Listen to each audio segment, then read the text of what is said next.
ಮಹಾಶಿವರಾತ್ರಿಯ ಕಾರ್ಯಕ್ರಮದ ನಿಮಿತ್ತವಾಗಿ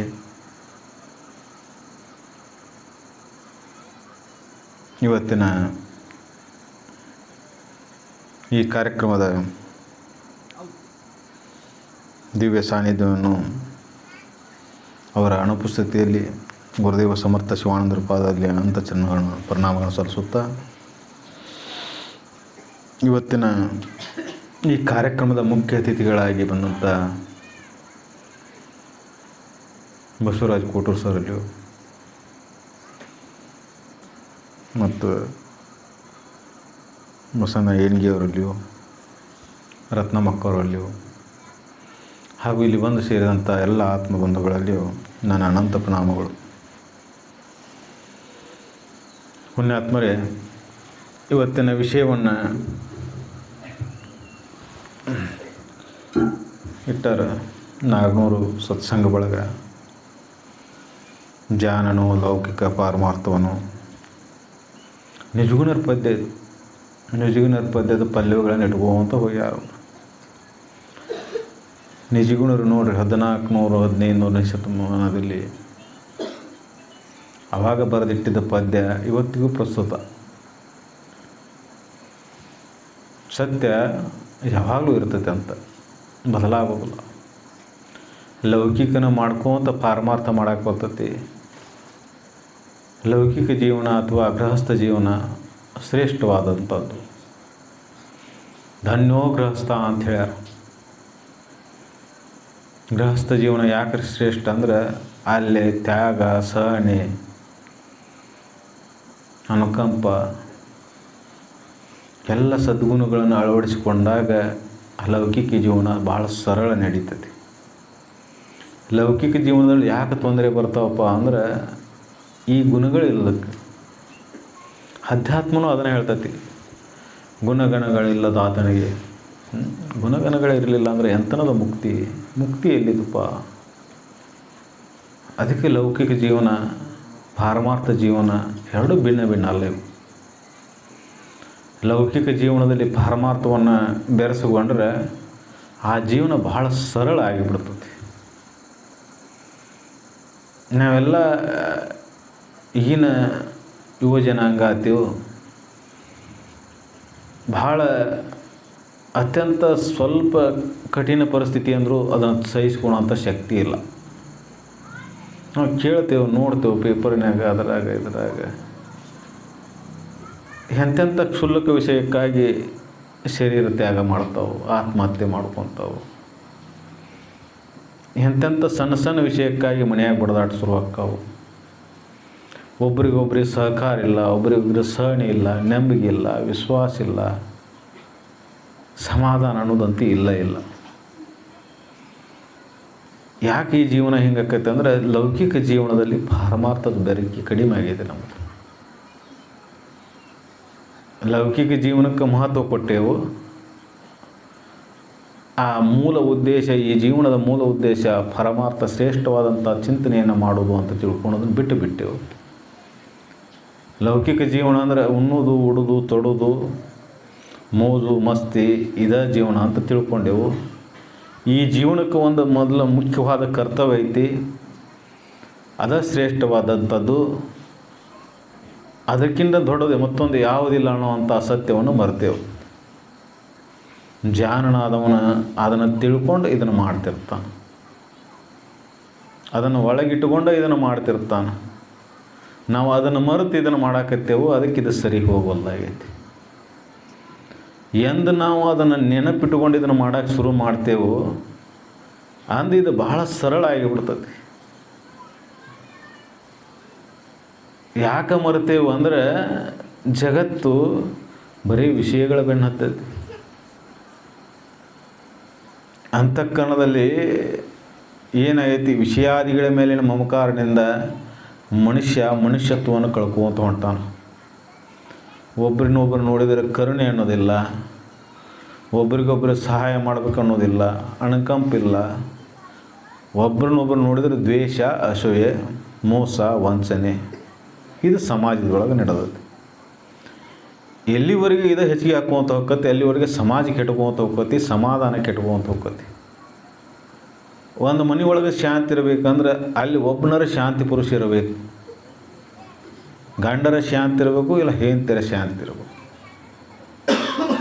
ಎರಡೂ ಅವ ಸೇರಿದ್ವು ಅಂದ್ರೆ ಮನೆ ಮುಗೀತು. ಹಂಗೆ ಒಂದು ಸಮಾಜ ಶ್ರೇಷ್ಠವಾಗಬೇಕಂದ್ರೆ ಒಬ್ಬರಿಗೊಬ್ಬ ಸಹಕಾರ ಸಹಬಾಳ್ವೆ ಅನ್ನೋದು ಇರಬೇಕು.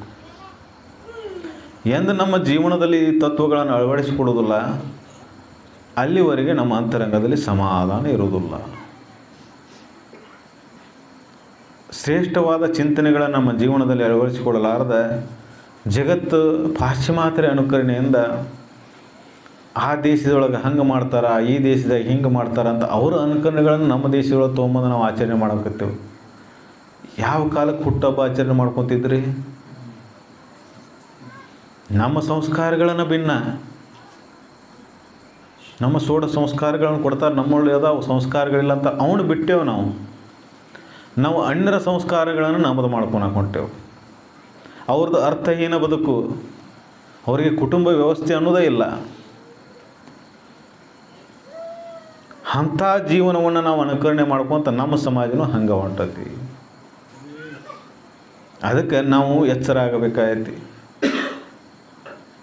ಒಂದು ಸ್ವಲ್ಪ ಹಿಂದೆ ಹೋದ್ರೆ 40-50 ವರ್ಷದ ಹಿಂದೆ ಹೋದ್ರೆ ಸಮಾಜ ಶಾಂತನೇ ಇತ್ತು.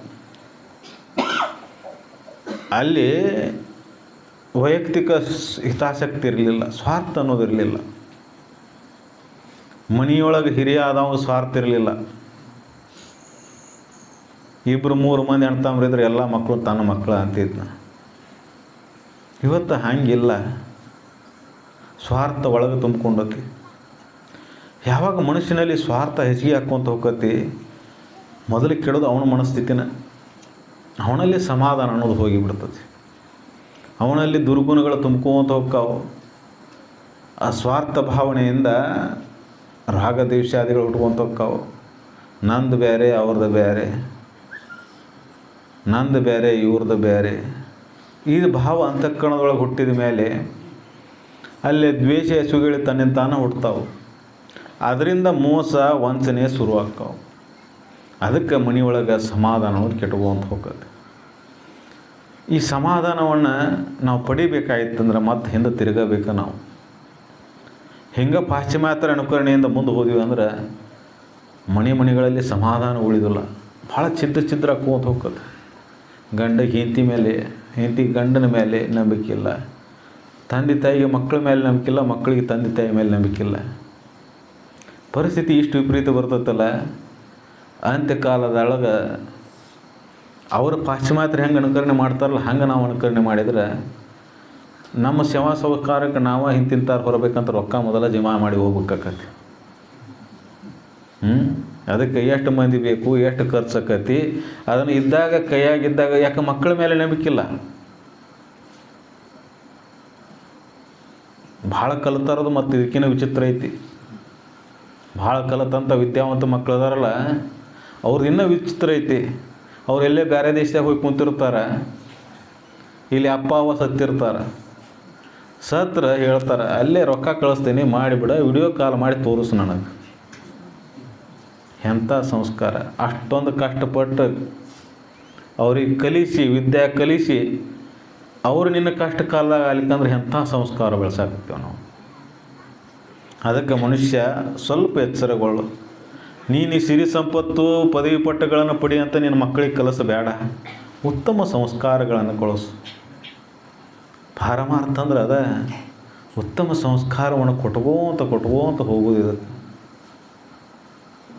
ಆ ಸಂಸ್ಕಾರವನ್ನು ಕೊಟ್ಟಾಗ ಅದು ರೂಪುಗೊಳ್ತತಿ. ಅದು ಬಾಲಕಾವಸ್ಥೆ ಒಳಗೆ ಏನು ಸಂಸ್ಕಾರ ಕೊಡ್ತೇವೆ ಆ ಸಂಸ್ಕಾರದ ಗುಣಗಳ ಮುಂದೆ ಜೀವನ ಪರ್ಯಂತ ಇರ್ತಾವೆ. ಅದಕ್ಕೆ ಉತ್ತಮ ಸಂಸ್ಕಾರಗಳನ್ನು ಕೊಡ್ರಿ. ಅದಕ್ಕೆ ಹೆಣ್ಮಕ್ಳು ಭಾಳ ಮುಖ್ಯ. ನೀವು ಟಿ ವಿ ಹಚ್ಕೊಂಡು ಕುಂತು ಏನು ನೋಡಬಾರ್ದು ನೋಡ್ಕೊತ ಕುಂತ್ರಿ ಅಂದ್ರೆ ಮಕ್ಕಳು ದಾರಿ ಬಿಡ್ತಾವೆ. ಮುಂಜಾನೆ ಎದ್ದು ಕೂಡಲೇ ಬಂದು ಅವ ಮಂತ್ರ ಹೇಳೋ ತಂತ್ರ ಹೇಳೋದು ಹಚ್ಕೊಂಡು ಕುಂತ್ರಿ ಅಂದ್ರೆ ಸ್ವಂತ ಮೇಲೆ ನಂಬಿಕಿಲ್ಲ. ಮುಂಜಾನೆ ಎದ್ದು ಕೂಡಲೇ ಅವ ಏನು ಹೇಳ್ತಾನೆ ಅದನ್ನು ಮಾಡೋದು. ನಂಬಿಕೆ ಸ್ವಂತದ ಮೇಲೆ ಇರಬೇಕು. ನಿಮ್ಮ ಮೇಲೆ ನಿಮಗೆ ನಂಬಿಕೆ ಇರಬೇಕು. ನಂಬ್ರಿ, ಒಳ್ಳೆಯದನ್ನು ನಂಬ್ರಿ. ಯಾವಾಗ ನಿಮ್ಮ ಅಂತಃಕರಣದಲ್ಲಿ ಏನು ಸಂಶಯ ಭಾವ ಕಾಡಕ್ಕೆ ಶುರು ಆಕತಿ, ಆವಾಗ ಇನ್ನೊಂದನ್ನು ನಂಬಕ್ಕೆ ಶುರು ಮಾಡ್ತೀರಿ. ಅದಕ್ಕೆ ಅಂಥ ಎಲ್ಲ ಸಂಶಯಗಳನ್ನ ತೆಗೆದು ಹೋಗೋದು ಯಾವುದು ಅಂದ್ರೆ ಈ ಸತ್ಸಂಗ. ಸುಮ್ಮನೆ ಹೇಳಿಲ್ಲ ಅಜ್ಜವರು ಅಪ್ಪವರು, ಇದರ ಮಹತ್ವ ಈ ಊರನ್ನವ್ರಿಗೆ ಗೊತ್ತಿಲ್ಲ, ಹಂಗೆ ಓಡಾಡ್ತಾವೆ. ಇದರ ಮಹತ್ವವನ್ನು ತಿಳ್ಕೊಂಡಾರೆ ಈ ಊರ ಭಾಳ ಕಡಿಮೆ. ಪಾಶ್ಚಿಮಾತ್ಯ ದೇಶ ವಿದೇಶದಿಂದ ಹುಡ್ಕೊಂಡು ಬರ್ತಾರೆ ಇದನ್ನು ನೋಡ್ಬೇಕಂತೇಳಿ. ನಮಗೆ ಇಲ್ಲೇ ಇದ್ದಿದ್ರ ಮಹತ್ವ ಗೊತ್ತಾಗಲ್ಲ. ಇದು ಜೀವನವನ್ನು ನೆಮ್ಮದಿ ತಂದು ಕೊಡ್ತೈತಿ. ನಿನ್ನ ಜೀವನ ಸಾಮ್ರಾಜ್ಯವನ್ನು ಆರಾಮಾಗಿ ಉಳಿಸ್ತೈತಿ ಅದು. ಆದರೆ ಇದ್ರ ಬಗ್ಗೆ ನಿನಗೆ ಲಕ್ಷ್ಯ ಇಲ್ಲ. ನಿಂದು ಏನೈತಿ ತಿಳ್ಕೊಂತಿ, ಕಾಳು ಕೂಳು ಜೋಡು ಗೂಡು ಇದಕ್ಕೆ ಬಡ್ದಾಡ್ಕೊಂತ ಕುಂತಿ ನೀನು. ಅವು ಎಷ್ಟು ಬಡ್ದಾಡ್ತಿಯಲ್ಲ ಅಷ್ಟು ಹಾಳಾಗಿ ಹೋಗ್ತಾವ. ನೀನು ತಿಳ್ಕೊ. ನೀನು ಇದಕ್ಕೆ ಬೆನ್ನು ಹತ್ತಿ ಎಲ್ಲ ಉದ್ಧಾರ ಆಕತ್ತೆ ನೀನು. ಆದರೆ ನಮ್ಮಲ್ಲಿ ಎಲ್ಲ ಅದು ಆ ಸಂಸಾರ ಹಾಳಾಕತ್ತಂತ ಬಡ್ದಾಡ್ತೇವೆ. ಅದು ಹಾಳಾಗೋದ ನೀ ಹಿಂಗೆ ಮಾಡ್ಕೊತ ಹೋದೆ ಅಂದ್ರೆ ಲಗಾನ ಹಾಳಾಕತ್ತದು. ಸಂಸ್ಕಾರನೇ ಇಲ್ಲ. ಎಷ್ಟು ಗಳಿಸಿಟ್ಟೋದ್ರೂ ನಿನ್ನ ಮಗ ಹಾಳು ಮಾಡ್ತಾನೆ ಮುಂದೆ. ಇದನ್ನು ತಿಳ್ಕೊ. ನೀನು ಉತ್ತಮ ಸಂಸ್ಕಾರವನ್ನು ಕೊಡೋ. ಉತ್ತಮರ ಸಂಘದಾಗ ನಿನ್ನ ಮಕ್ಕಳು ಅದಾವಿಲ್ಲ ನೋಡ್ಕೋ. ಎಂಥ ಸಂಘದೊಳಗೆ ಬೆಳೆಯಾಕತ್ತೇವೆ ನೋಡ್ಕೋ. ಕುಡುಕರು, ವಂಚನೆ ಮಾಡೋರು, ಜೂಜಾಡೋರು ಅಂಥ ಸಂಘಕ್ಕೆ ಬಿದ್ದು ಅಂದ್ರೆ ಮನೆ ಉಳಿದಿಲ್ಲ. ಅಂಥ ದುಶ್ಚಟಗಳನ್ನು ಮನೆ ಒಳಗೆ ತುಂಬ್ಕೊಂಡು ಕುಂತೇವೆ ನಾವು. ಊರಾಗ ಸಿರಾಯಿ ಮಾಡೋದು, ಮತ್ತೊಂದು ತಂದು ಮಾರೋದು, ಇಂಥವಕ್ಕೆ ಅವಕಾಶ ಕೊಡಬಾರ್ದು. ಊರ ಹಾಳಾಗಿ ಹೋಗ್ತದೆ. ಇದು ಅತಪತಕ್ಕೆ ಹೋಗೋಕ್ಕಿಂತ ಮೊದಲು ಊರನ್ನವ್ರು ಎಚ್ಚರಗೊಳ್ಬೇಕು. ಆದರೆ ಹೆಂಗಾಯ್ತು ಅಂದ್ರೆ ಪರಿಸ್ಥಿತಿ, ಯಾರ ಮೇಲೆ ಯಾರಿಗೂ ನಂಬಿಕೆ ಅನ್ನೋದಿಲ್ಲ. ಯಾಕಂದರೆ ಪಾರಮಾರ್ಥದ ಕೊರತೆ. ಅಂತಃಕರಣದಲ್ಲಿ ರಾಗದ್ವೇಷಾದಿಗಳು ತುಂಬ್ಕೊಂಡ್ಬಿಟ್ಟವು. ಕಾಮ ಕ್ರೋಧಾದ ಬಲಿಗೆ ಬಿದ್ದಾನ. ಅತಿಯಾದ ಆಸೆ, ಸ್ವಾರ್ಥ, ಇದಕ್ಕೆ ಬಲಿಗೆ ಬಿದ್ದ ಮನುಷ್ಯ ಏನು ಮಾಡಕತ್ತಾನ, ಬಳಲಾಕತ್ತಾನ. ತಾನೊಬ್ಬನ ಸೌಖ್ಯ ಇರಬೇಕಂತಾನ, ಅದು ಎಂದೂ ಸಾಧ್ಯ ಇಲ್ಲ. ನೀನೊಬ್ಬನ ಸೌಖ್ಯ ಇರಬೇಕಂತ ಬಯಸಿದ್ರೆ ಎಂದೂ ಸಾಧ್ಯ ಇಲ್ಲ. ನಿನ್ನ ಸುತ್ತಮುತ್ತಲರು ಎಲ್ಲರೂ ಸೌಖ್ಯವಾಗಿದ್ದಾಗ ನೀನು ಸೌಖ್ಯವಾಗಿರಾಕ ಬರ್ತದೆ. ಒಂದು ಸಮಾಜ ಎಲ್ಲ ಶಾಂತಿ ಇದ್ದಾಗ ನೀನು ಶಾಂತಿ ಇರೋ. ನಿನ್ನ ಮನೆ ಸುತ್ತಲೂ ಎಲ್ಲರೂ ಗದ್ದಲ ಮಾಡಕತ್ತಾಗ ನೀನು ಮನೆಯಾಗ ಒಬ್ಬನ ಶಾಂತಿ ಕುಂತ್ರೆ ಏನು ಮಾಡ್ತಿ? ನಿನ್ನ ಮನೆ ಸುತ್ತಮುತ್ತಲು ಎಲ್ಲರೂ ಶಾಂತಿ ಇದ್ದರೆ ನೀನು ಶಾಂತಿ ಇದ್ರೆ ಓಣಿನ ಶಾಂತಿ ಇರ್ತದೆ. ಎಲ್ಲ ಓಣಿಗಳು ಶಾಂತಿ ಇದ್ರೆ ಊರ ಶಾಂತಿ ಇರ್ತದೆ. ಅಂಥ ಶಾಂತಿಯನ್ನು ನಾವು ತಂದುಕೋಬೇಕಾಗಿತ್ತಂದ್ರೆ ಅಂತರಂಗದಲ್ಲಿ ಚಿಂತನೆ ನಡಿಬೇಕು. ಈ ಲೌಕಿಕ ಪಾರಮಾರ್ಥ ಅನ್ನೋದು ಎರಡೂ ಬೇರೆ ಬೇರೆ ಅಲ್ಲ. ಲೌಕಿಕ ಜೀವನದಲ್ಲಿ ಪಾರಮಾರ್ಥವನ್ನು ಅಳವಡಿಸಿಕೊಂಡಾಗ ಆ ಜೀವನ ಸಾರ್ಥಕತೆ ಐತಿ. ಅದನ್ನು ಅಜ್ಜವರು ಮಾಡಿ ತೋರಿಸಿದ್ರು. ಅದಕ್ಕೆ ಶಿವಾನಂದರಿಗೆ ಸಿದ್ಧಾರೂಢರು ಸಾಷ್ಟಾಂಗ ನಮಸ್ಕಾರ ಆಗ್ತಿದ್ರಂದ್ರೆ ಬಂದ ಕೂಡಲೇ, ನೀ ಜೋಡುಗಡ ಹೊರತಾಂಪ, ಎಂಥ ತಪಸ್ವಿ ಇರಬೇಕು. ಅಂಥವ್ರು ನಿಮ್ಮ ಊರಾಗ ಬಂದಿಂದನೆಲ್ಲ ಈ ಚಿಂತನೆಗಳನ್ನು ಹೇಳಿ ಹೋಗ್ಯಾರ, ಇಲ್ಲಿ ನಡೆಸ್ಯಾರ. ಅದರ ನಂತರ ಅಜ್ಜವ್ರು ಬಂದು ನಡೆಸ್ಯಾರ. ಆದರೂ ನಿಮಗೆ ಅದರ ಮಹತ್ವ ಗೊತ್ತಾಗವಲ್ಲ. ನೋಡ್ರಿ, ಒಮ್ಮೆ ಲಕ್ಷ್ಯ ಕೊಟ್ಟು ನೋಡ್ರಿ. ಒಮ್ಮೆ ಈ ಕಡೆ ತಿರುಗಿ ನೋಡ್ರಿ. ಈ ದೇಹವನ್ನು, ಈ ಶರೀರ ಬಂದೈತಲ್ಲ, ಈ ಜೀವನದೊಳಗೆ ಇದಕ್ಕೆ ಮೀಸಲಿಡ್ತೇನೆ ಒಮ್ಮೆ ಅಂಥೇಳಿ ಸಮರ್ಪಣೆ ಮಾಡಿ ನೋಡ್ರಿ. ನಿಮ್ಮ ಮನೆತನಲ್ಲ, ಎಷ್ಟು ಜನ್ಮಕ್ಕಾದರೂ ಅದು ಉದ್ಧಾರ ಹೋಗತ್ತೆ. ಅದರ ಬಗ್ಗೆ ಚಿಂತನೆ ಮಾಡಬೇಡ್ರಿ ನೀವು. ಇದ್ರ ಕಡೆ ಲಕ್ಷ್ಯ ಕೊಟ್ಟು ಅದನ್ನು ನೋಡ್ರಿ. ಲೌಕಿಕ ಜೀವನ ಹೆಂಗೆ ಅದು ಆರಾಮಾಗಿರ್ತದೆ ಅಂತೇಳಿ ನಮಗೆ ಇದ್ರ ಕಡೆ ಲಕ್ಷ್ಯ ಇಲ್ಲ. ಯಾಕಂದ್ರೆ ಅಂತರಂಗದಲ್ಲಿ ಅಂಥ ಸದ್ವಿಚಾರ, ಸಚ್ಚಿಂತನೆ ತುಂಬಿಲ್ಲ. ನಾವು ಎದಕ್ಕೆ ಬಡ್ದಾಡಕತ್ತೇವೆ ಅಂದ್ರೆ ಅದು ಕಾಳು ಕೂಳು ಜೋಡು ಗೂಡು ಇದಕ್ಕೆ ಬಡದಾಟ ನಡೆದೈತಿ. ಪಶು ಪಕ್ಷಿಗಳನ್ನು ಹಂಗೆ ಜೀವನ ಮಾಡ್ತಾವೆ. ಅವು ಕಾಳು ಕೂಳು ಜೋಡು ಗೂಡು ಮುಗಿದು ಹೋಯ್ತು ಜೀವನ ಅವ್ರದ್ದು. ನಿಂದು ಎಷ್ಟೈತೆ ಅಷ್ಟಕ್ಕೆ ಐತಲ್ಲ. ಕಾಳು ಕೂಳು ಜೋಡು ಗೂಡು, ಆಹಾರ ನಿದ್ರೆ ಭಯ ಮೈಥುನ, ಇವ ಅಷ್ಟಕ್ಕೆ ಸೀಮಿತ ಐತಿ. ಇದರಿಂದ ಮುಂದುವರೆದು ಏನು ಮಾಡಿ ಇವೆಲ್ಲ ಇರೋದ ಇಲ್ಲ ಅಂತಲ್ಲ. ಇದರ ಒಳಗೆ ಯಾವ ರೀತಿ ನೀ ಬದುಕಾಕತ್ತಿ. ಪಶು ಪಕ್ಷಿ ಪ್ರಾಣಿಗಳಿಗೆ ಅವಕ್ಕೆ ವಿಚಾರ ಮಾಡೋ ಶಕ್ತಿ ಇಲ್ಲ. ಅವೇ ಪ್ರಾರಬ್ಧ ಕರ್ಮಕ್ಕಾಗಿ ಹೆಂಗೆ ಬಂದ ಹಂಗೆ ಬದುಕಿ ಹೋಗಿಬಿಡ್ತಾವೆ. ಆದರೆ ಮನುಷ್ಯನಿಗೆ ಹಂಗಿಲ್ಲ. ಮನುಷ್ಯನಿಗೆ ಮನುಷ್ಯನಾಗಿ ಬದುಕಬೇಕಂದ್ರೆ ಕೆಲವೊಂದಷ್ಟು ನಿಯಮಗಳು ಬೇಕು, ಕೆಲವಷ್ಟು ಜೀವನದಲ್ಲಿ ತತ್ವಗಳು ಬೇಕು, ಕೆಲವೊಂದು ಸಿದ್ಧಾಂತಗಳನ್ನು ನಂಬಬೇಕು, ಅವನ ಜೀವನದಲ್ಲಿ ಅಳವಡಿಸ್ಕೋಬೇಕು. ಯಾವಾಗ ನೀ ಜೀವನದಲ್ಲಿ ಇವನು ಅಳವಡಿಸಿಕೊಂಡು ಅದನ್ನು ಕಟ್ಟುನಿಟ್ಟಾಗಿ ಪಾಲನೆ ಮಾಡ್ತಿ, ಅವತ್ತಿನಿಂದ ಈ ಜೀವನ ಶ್ರೇಷ್ಠ ಆಕ್ಕೊಂತ ಹೋಗ್ತದೆ, ಈ ಜೀವನ ಸಾರ್ಥಕ ಆಕ್ಕೊಂತ ಹೋಗ್ತದೆ. ಇದಿಲ್ಲದ ನೀ ಬದುಕಿದೆ ಅಂದರೆ, ನೀವು ಮೊದಲು ಹೇಳಿದಂಗೆ ಕಾಳು ಕೂಳು ಜೋಡು ಹುಡುಗಿ ಇದಕ್ಕೆ ಬದುಕಿದೆ ಅಂದ್ರೆ, ಈ ಜೀವನವನ್ನು ಒಂದು ಹುಟ್ಟಿತ್ತು ಒಂದು ಸತ್ತಿ ಅಷ್ಟೇ, ಮತ್ತೊಂದು ಯಾರೂ ನೆನಪಿಡೋದಿಲ್ಲ. ಇಲ್ಲಿ ಯಾರ್ಯಾರೂ ಇಲ್ಲ. ನೀನೇನು ಸಿರಿ ಸಂಪತ್ತು ಗಳಿಸಿಟ್ಟಿದ್ರೆ ಮಕ್ಕಳು ನೆನಪಿಟ್ಕೊತಾರ ಅಂತ ತಿಳ್ಕೊಂಡಿದ್ರೆ ನೀನು ತಪ್ಪು ತಿಳ್ಕೊಂಡು ಭಾಳಷ್ಟು ಗಳಿಸಿಟ್ರೆ ನನ್ನ ಮಕ್ಕಳು ಭಾಳ ಚಲೋ ನೆನೆಸ್ತಾರಂತ ತಪ್ಪು ತಿಳ್ಕೊಂಡು ಅವಾಗೇನು ಮಾಡಕ್ಕೆ ಬಂದಿತ್ತು, ಬೈತಾರೆ. ಮತ್ತು ಬಂಧು ಬಳಗ ನೀನಂತೇಳಿ ಇದ್ರೆ ಅಷ್ಟೇ, ಇರಲಿಲ್ಲ ಅಂದ್ರೆ ಹೊಳ್ಳಿ ನೋಡೋದಿಲ್ಲ. ಅಂದ್ರೆ ಸಮಾಜದಲ್ಲಿ ವ್ಯವಸ್ಥೆ ಹೆಂಗೈತೆ ಅಂದರೆ, ಗುಣಗಳಿಗೆ ಮಹತ್ವ ಕೊಟ್ಟಿಲ್ಲ ನಾವು. ಕೆಟ್ಟು ಹೋಗತಕ್ಕಂಥ ನಾಶವಾಗಿ ಹೋಗತಕ್ಕಂಥ ಈ ಸಿರಿ ಸಂಪತ್ತಿಗೆ, ಈ ಜಗತ್ತಿಗೆ, ವಿಷಯಗಳಿಗೆ ಮಹತ್ವ ಕೊಟ್ಟೆವು. ಎಲ್ಲಿವರೆಗೆ ಇದಕ್ಕೆ ಮಹತ್ವವನ್ನು ಕೊಟ್ಕೊತ ಹೋಗ್ತೇವೋ ಅಲ್ಲಿ ಸಂಬಂಧಗಳಿಗೆ ಕೆಟ್ಕೊಂತ ಹೋಗ್ತಾವೆ. ಅದಕ್ಕೆ ಮನುಷ್ಯನಲ್ಲಿ ಶಾಂತಿ ನೆಲೆಸಬೇಕಾದ್ರೆ ತ್ಯಾಗಕ್ಕಿಂತ ದೊಡ್ಡದು ಮತ್ತೊಂದು ಯಾವುದೂ ಇಲ್ಲ. ಒಮ್ಮೆ ಸಮರ್ಪಣೆ ಮಾಡು, ಒಮ್ಮೆ ತ್ಯಾಗ ಮಾಡು. ಇದರ ಮೇಲಿನ ಮೋಹ ಬಿಡೋ ಮೊದಲು. ಸಂಸಾರದ ಮೇಲೆ ಇಷ್ಟು ಬಡದಾಡಿ ಇದನ್ನು ಮೋಹ ಮಾಡೋಕತ್ತಲ್ಲ, ಇದನ್ನು ಬಿಡು ಮೊದಲು. ಪಾರಮಾರ್ಥ ಅಂದ್ರೆ ಅದ, ಮತ್ತೊಂದು ಏನಿಲ್ಲ. ಎದ್ರ ಒಳಗೆ ನೀನು ಆಸೆ ಹಿಡ್ಕೊಂಡು ಕುಂತೀಯಲ್ಲ, ಮೊದಲು ಅದರ ಮೇಲಿನ ಆಸೆ ಬಿಡು. ಯಾಕೆ ಆಸೆ ಹುಟ್ಟುತ್ತೆ ಅಂತ ಪ್ರಶ್ನೆ ಮಾಡ್ಕೋ. ನಿಂದನ್ನೋದು ಏನೈತೆ ಅಷ್ಟರೊಳಗೆ ಸೀಮಿತವಾಗಿ ಬದುಕು. ಇನ್ನೊಬ್ರದ್ದು ಮೇಲೆ ಆಸೆ ಪಡಕ್ಕೆ ಹೋಗ. ಮೊದಲೇ ಇದು ಸತ್ಯದಂತೆ ನಡಿ. ಯಮ ನಿಯಮಾದಿಗಳಲ್ಲಿ ಅದನ್ನು ಹೇಳ್ತಾವೆ ಮೊದಲು. ಅದನ್ನು ನೀ ಜೀವನದೊಳಗೆ ಯಾವಾಗ ಅಳವಡಿಸ್ಕೊಂತ ಹೋಗ್ತಿ, ಆ ಜೀವನ ಭಾಳ ಸರಳ ಆಕ್ಕೊಂತ ಹೋಗ್ತದೆ. ನಾವು ಜೀವನ ಭಾಳ ಸರಳ ಆಗ್ಬೇಕಂದ್ರೆ ಭಾಳ ಸಿರಿ ಸಂಪತ್ತು ಇರಬೇಕು, ಭಾಳ ದೊಡ್ಡ ಪದವಿ ಇರಬೇಕು, ಆದಿರಬೇಕು ಈದಿರಬೇಕು ಅಂತೇಳಿ ನಾವು ಕೊರತೆಗಳನ್ನು ಲೆಕ್ಕ ಹಾಕ್ತೇವೆ. ಬರೇ ನಮ್ಮಲ್ಲಿ ಏನೈತಿ ಅದನ್ನು ಮರಿತೇವೆ. ನನ್ನಲ್ಲಿ ಇಷ್ಟೈತಲ್ಲ, ನನ್ನಲ್ಲಿ ಇಷ್ಟೊಂದು ಭಾಗ್ಯ ಐತಿ, ಯಾಕೆ ಇದರೊಳಗೆ ಆನಂದವಾಗಿ ಬದುಕಬಾರ್ದು ಅಂತ ವಿಚಾರ ಮಾಡೋದು. ಏನಿಲ್ಲ ಅದಕ್ಕೆ ಚಿಂತೆ ಮಾಡ್ಕೊತ ಕುಂದೋದು. ಏನೈತಿ ಅದನ್ನು ಮರಿದು. ನನ್ನಲ್ಲಿ ಇಷ್ಟೊಂದು ಐತಿ, ನನಗೆಲ್ಲ ಐತಿ, ಉಣ್ಣಾಕೈತಿ, ಉಡಾಕೈತಿ, ತೊಡಾಕೈತಿ, ಇದ್ರಾಗ ಇನ್ನೊಂದು ಸ್ವಲ್ಪ ಇನ್ನೊಬ್ರಿಗೆ ಕೊಟ್ಟರೆ ಏನಾಗೋದೈತಿ ಅಂತ ಭಾವನೆಯೊಳಗೆ ಬಂತೆ ಅಂದ್ರೆ ಶಾಂತಿ ತಾನೇ ಬರ್ತದೆ.